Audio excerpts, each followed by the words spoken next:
Good morning and welcome to this edition of Monday's Minute.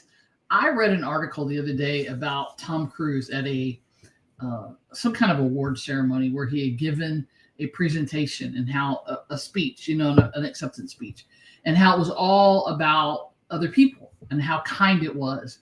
But the real story behind it was that he did it with no notes.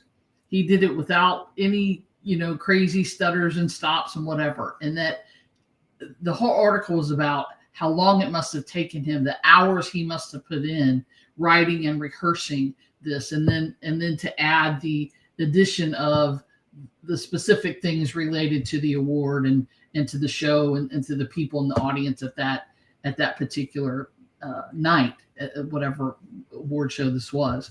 And it struck me how interesting it is that people look at presentations, people look at you on the platform or you speaking live or at a webinar or whatever, and they're always like, wow, you're so good at that. Or I get a lot of comments about it, this comes naturally to you. No, it doesn't. It's just that I've spent more hours standing in this office or downstairs or wherever it is doing presentations and going over them hour after hour after hour before I give them, so that it does look natural, right? And I thought about this whole kindness thing that they talked about with Tom Cruise, and how he really focused on everyone else instead of him as the award. And as part of the article, there was another example, but at the end of the article, the final statement was, apparently, and I'm looking at it so I get it right, there's always room for someone who's willing to work harder and be kinder than just about everyone else. And that really struck me, because we don't always think about that in business. But the thing that it really boils down to isn't whether I liked his speech, whether someone in the audience liked Tom Cruise's speech, whether this particular person writing the article liked it or was proud of it or thought it was good. What it ultimately boils down to is, what did he think? Was he proud of it? Was he happy with it? When you can get to the point in your life and in your business where you stop looking for approval, when you stop looking for the boss to say good job, or whatever it is, wherever you look, right? Your parent to say, I'm proud of you. When you can look at yourself in the mirror and say, I did a great job on that, or I'm proud of me, or, I got through that today, or I overcame that. And that's your level of acceptance. That's your level of pride. That's your level of, moving on to the next thing. Then you've really got something, because that's difficult for most of us, right? We live in a world where we're always looking outside of ourselves for acceptance. We're always looking outside of ourselves for approval. We're always looking outside of ourselves to make sure we're doing the right thing instead of carving our own path. Now, I'm not talking about doing things that are immoral or illegal or unethical or anything like that, right? And the thing that struck me is, you can do that and still be kind.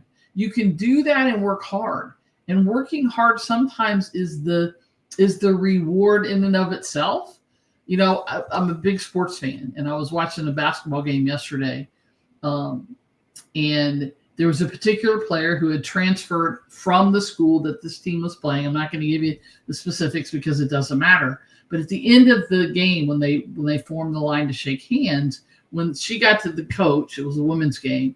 When she got to the other coach who had been her coach, and the hand is up, she intentionally went like this. And I thought to myself, it's okay to have feelings about things. It's okay to not like somebody, but to be disrespectful like that, right? To not just take the high road, I thought was a mistake on this particular player's part, because to me, it's that same thing. Could she look in the mirror? And if this is just a question, it's not a judgment on my part. I guess it is a little bit of a judgment, but could you look in the mirror when that night, or when you went into the locker room, and be proud of the way you handled that situation? Because it doesn't matter what I think. It doesn't matter what the other coach thinks. It only matters that you can be okay with and live with whatever it is that you did in this situation. So in business, the question I have for you is, can you work harder and be kinder this week? Just this week. and see what happens. And look in the mirror at the end of every day and say, I'm proud of you. You did a great job today. You accomplished something. You completed something, right? It's not about being busy. It's about being productive. So can you work harder and be kinder than most everybody else? Because I guarantee you this, if you do that on a regular, you'll be farther ahead than most people, not only at the end of the week, but at the end of the month and at the end of the year. I'm Diane Conklin with Complete Marketing Systems. Hope you've enjoyed today's Monday's Minute. Until next time, have a great day.